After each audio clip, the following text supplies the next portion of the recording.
মৃতা শৌচ। মৃতদেহ দাহান্তে স্নান সারিলে যে কোনো স্থানে সমবেত উপাসনায় যোগ দেওয়া যায় বা অঞ্জলি দান চলে, কিন্তু শ্রাদ্ধীয় কর্তব্য সমাপনের পূর্বে কোথাও উপাসনার ভোগ নৈবেদ্য স্পর্শ করতে যাইও না। শ্রাদ্ধাধিকারী শ্রাদ্ধের পরে ইহা করিবে, ইহা সদাচার বলিয়া জানিবে।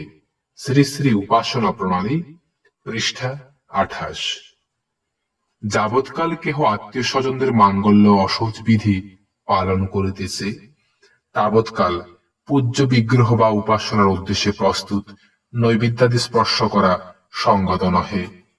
পুষ্প নিত্য শুদ্ধ, অতএব অঞ্জলি প্রদানে দোষ দেখি না। জননা শৌচে দৈহিক অসুচি হয় একমাত্র প্রসূতির।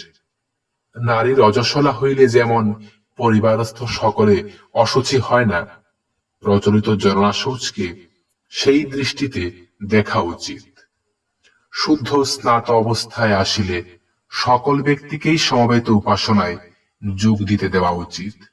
প্রতিধ্বনি, আষাঢ়, 1364, পৃষ্ঠা 233। মৃতাশৌচ সম্পর্কে প্রত্যেকে নিজ নিজ প্রচলিত প্রথা অনুসরণ করিলে আমার দিক দিয়া আপত্তি নাই, কিন্তু একদিকে সামাজিক নিয়মে অশৌচ পালিবে, অপরদিকে আমাদের নিয়মে বিগ্রহ সেবা করিবে। এভাবে দুই নৌকায় পা রাখা চলিবে না। আমার মতে কাহারও মৃত্যু হইলে তাহার শ্রাদ্ধ কার্য সুসম্পাদিত না হওয়া পর্যন্ত শ্রাদ্ধাধিকারীদের অশৌচ থাকিবে, কিন্তু মৃতদেহের সৎকার হইয়া যাইবার পর থেকে একমাত্র শ্রাদ্ধাধিকারীগণ ব্যতীত অন্যের অশৌচ পালন এই যুগে অকারণ।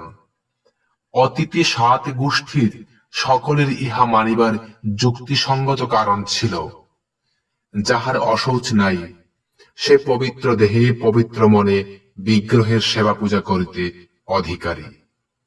ধৃতং প্রেমনা, 37 খণ্ড, পত্র নং 51। জননা শৌচ। জাতকা শৌচ সম্পর্কে উদার হইবে। বংশে কেহ জন্মগ্রহণ করিলে প্রসূতি এবং আতুর ঘরে যাহারা যায় ও থাকে তাহারা ছাড়া আর কেহ অশুচি হয় না।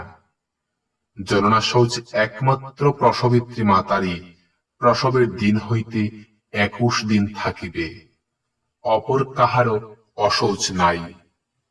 নারী রজস্বলা হইলে যেমন পরিবারস্থ সকলে অশুচি হয় না, প্রচলিত জননা শৌচকে সেই দৃষ্টিতে দেখা উচিত। শুদ্ধ স্নাত অবস্থায় আসিলে সকল ব্যক্তিকেই সমবেত উপাসনায় যোগ দিতে দেওয়া উচিত। প্রতিধ্বনি, আষাঢ়, 1364, পৃষ্ঠা 233।